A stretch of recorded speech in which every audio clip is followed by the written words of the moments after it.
আচ্ছা, তারেক সাহেব যখনই দেশে আসলেন তখন জামাত এবং এনসিপির গুরুত্ব অনেক কমে গেছে। ঠিক আছে, তারেক সাহেবের যে অবস্থা এখন যা দেখছি, দেশের মানুষ যা দেখছে, প্রশাসন, পুলিশ, সেনাবাহিনী, আমাদের প্রধান উপদেষ্টা সব কিছু মিলেই তারেক রহমান সাহেবের এখন শুধু আসসালামু আলাইকুম। আমি আপনাদেরকে দেখাবো তারেক রহমানই নাকি প্রধানমন্ত্রী হবেন। হঠাৎ কি বললেন, যা আপনারা শুনলে অবাক হয়ে যাবেন। তো আজকের এই ভিডিওটি অত্যন্ত গুরুত্বপূর্ণ। তো আমি আশা করব যে আপনারা সম্পূর্ণ ভিডিওটি দেখবেন, আর এই সম্পূর্ণ ভিডিওটি দেখলেই বিস্তারিত জানতে পারবেন। আর এই ভিডিওটি দেখানোর আগে আপনাদের কাছে আমার ছোট্ট একটি রিকোয়েস্ট, আপনারা যদি আমার চ্যানেলে নতুন হয়ে থাকেন আমার এই চ্যানেলটি সাবস্ক্রাইব করে আমার সাথেই থাকুন। আর এখন চলুন কথা না বাড়িয়ে আমরা ভিডিওটি দেখে আসি। প্রিয় দর্শক, কেমন আছেন? আশা করছি ভালো আছেন। আমাদের ফেব্রুয়ারির প্রথমার্ধে জাতীয় নির্বাচন হবে কি হবে না, এটা নিয়ে সবার মধ্যে এক ধরনের সন্দেহ আছে। সন্দেহ থাকাটাই স্বাভাবিক। তারেক সাহেব দেশে আসার আগে এক ধরনের পরিস্থিতি ছিল, তারেক সাহেব আসার পরে পরিস্থিতি এখন অন্যরকম। তারেক সাহেব যখন লন্ডনে ছিলেন তখন জামাত এবং এনসিপির প্রাধান্য ছিল। সরকারও জামাত এবং এনসিপি মুখী ছিলেন, জামাত প্রশাসন তাদের মতো করে সাজিয়েছে। এখন এনসিপির কার্যত কোনো ভূমিকা নেই। আচ্ছা, তারেক সাহেব যখনই দেশে আসলেন তখন জামাত এবং এনসিপির গুরুত্ব অনেক কমে গেছে।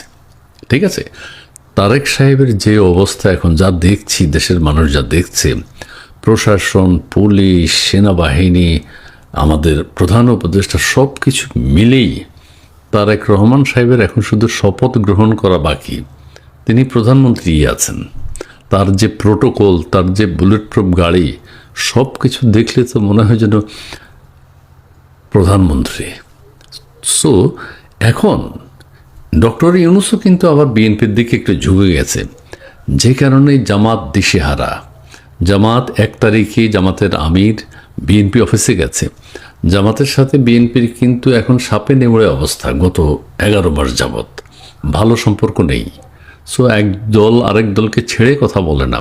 সেই অবস্থায় আমিরে জামাত তারেক সাহেবের অফিসে চলে গেলেন। ওখানে যে নতুন একটা প্রস্তাব দিয়েছেন যে ঐক্যমত্যের বা জাতীয় সরকার গঠন করা যায় কিনা, ঐক্যমতের সরকার। তিনি ওখানে বলে এসছেন, প্রস্তাব দিয়ে এসছেন তারেক সাহেবকে যে নির্বাচনের পরে শপথ গ্রহণের আগে আমরা আরেকবার বসতে পারি কিনা, সবাই মিলে জাতীয় সরকার বা ঐক্যের সরকার গঠন করতে পারি কিনা। যদি বিএনপি এই টোপ গিলে তাহলে বিএনপি লুজার হবে, গেইনার হবে জামাত। জামাত যেটা যাচ্ছে ডক্টর ইউনূসের মতি গতি দুদুল্যমান অবস্থা, জামাতের দিকে থাকবে না বিএনপি, এখন কিন্তু বিএনপির দিকে।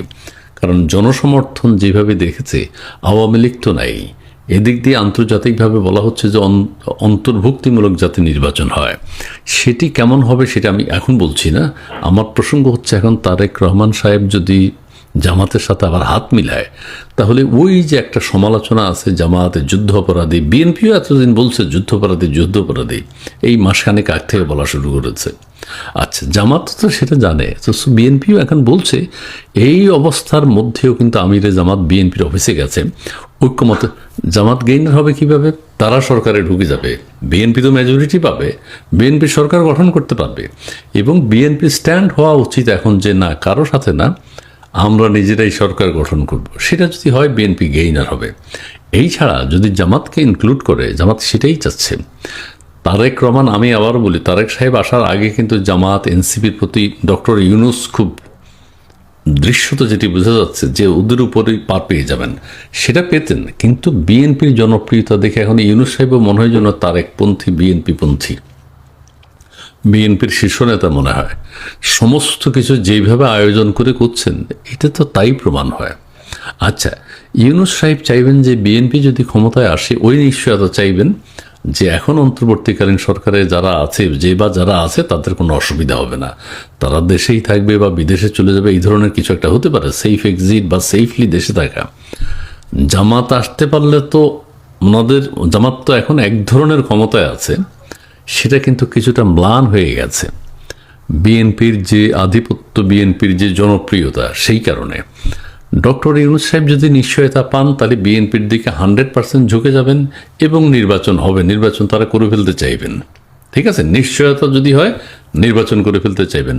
আর যদি কোনো দিক দিয়ে ব্যাটে বলে না মিলে বিএনপির কাছ থেকে সেই সুবিধা পাবে না সন্দেহ হবে, জামাতও যদি এককভাবে সংখ্যাগরিষ্ঠতা না পায়, সরকার গঠন করতে না পারে, ওই যে ইনকিলাব মঞ্চকে মাঠে নামিয়ে রেখেছে, ইনকিলাব মঞ্চ দিয়ে একটা গ্যাঞ্জাম লাগাবে, তখন বলবে যে পরিস্থিতি ভালো না, দেশে নির্বাচন করা এখন সম্ভব না।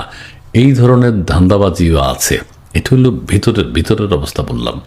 জামাত সেদিকে মদত দিচ্ছে।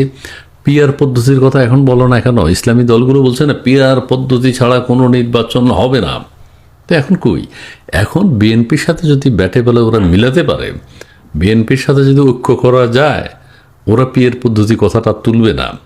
যদি বিএনপির সাথে না বনে, তাহলে এরা বলবে, আবার হয়তো বলতে পারে না পিআর পদ্ধতি ছাড়া আসলে নির্বাচন সুষ্ঠু হবে না, সুন্দর হবে না, অথবা ইনকিলাব মঞ্চকে দিয়ে একটা গণ্ডগোল পাকাতে চাইবে, যেটি ও যুদ্ধ পরিস্থিতিকে দৃশ্যমান করবে। ইউনূস সাহেব তখন বলবে জাতির উদ্দেশ্যে ভাষণ দিয়ে, এই অবস্থায় দেশে একটা সুস্থ স্বাভাবিক নির্বাচন সম্ভব না। আর ওই যে অন্তর্ভুক্তিমূলক নির্বাচন, সেটা অন্য প্রসঙ্গ, সেটি আবার ইলাবোরেটলি বলতে হবে। আমাদের আওয়ামী লীগ ছাড়া আদৌ নির্বাচন সম্ভব কিনা, পরিস্থিতি এক ধরনের উত্তপ্ত হতে থাকবে। এর ভিতরেও কিন্তু ইউনূস সাহেব যদি দেখে যে তার সেফ এক্সিট অথবা তিনি রাষ্ট্রপ্রধান হওয়ার নানান সুযোগ সুবিধার ইকুয়েশন আছে, এটা যদি দেখে যে উনি কিন্তু একটু টলটলায়মান অবস্থা, যেদিকে সুবিধা পায় সেদিকে চলে যাবে। ঠিক আছে, এনসিপিকে এখন চিনে না, এনসিপির সাথে এখন ভালো সম্পর্ক নেই। বিএনপি তারেক রহমান আসার পরে বিএনপির যখন একটা চাঙ্গা ভাব, এখন জামাতের সাথেও ভালো সম্পর্ক নাই। সো উনি হলেন মানে খারাপ অর্থে বলতে এক ধরনের সুযোগ সন্ধানী।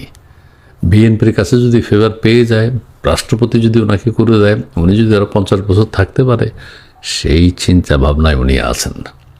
প্রিয় দর্শক, এই ইউনূস সাহেব বা অন্তর্বর্তীকালীন সরকারের সেফ এক্সিট বা বাংলাদেশে সেফলি থাকার যদি নিরাপত্তা নিশ্চয়তা পান, তাহলে নির্বাচন হবেই, করে ফেলবে যেভাবেই হোক। ঠিক আছে, আর না করলে এক ধরনের চাপ সারাক্ষণ থাকবে, আন্তর্জাতিক চাপ, দেশীয় চাপ, এগুলো সহ্য করতে হবে। সেটা পারবেন কিনা সেটাই দেখার বিষয়। দেখা যাক। প্রিয় দর্শক, ভালো থাকার চেষ্টা করবেন, পরিস্থিতি অবজার্ভ করেন, চোখ কান খোলা রাখবেন, আর সেনাবাহিনীর ভূমিকা নিয়ে পরে কথা বলবো। ভালো থাকবেন, ধন্যবাদ।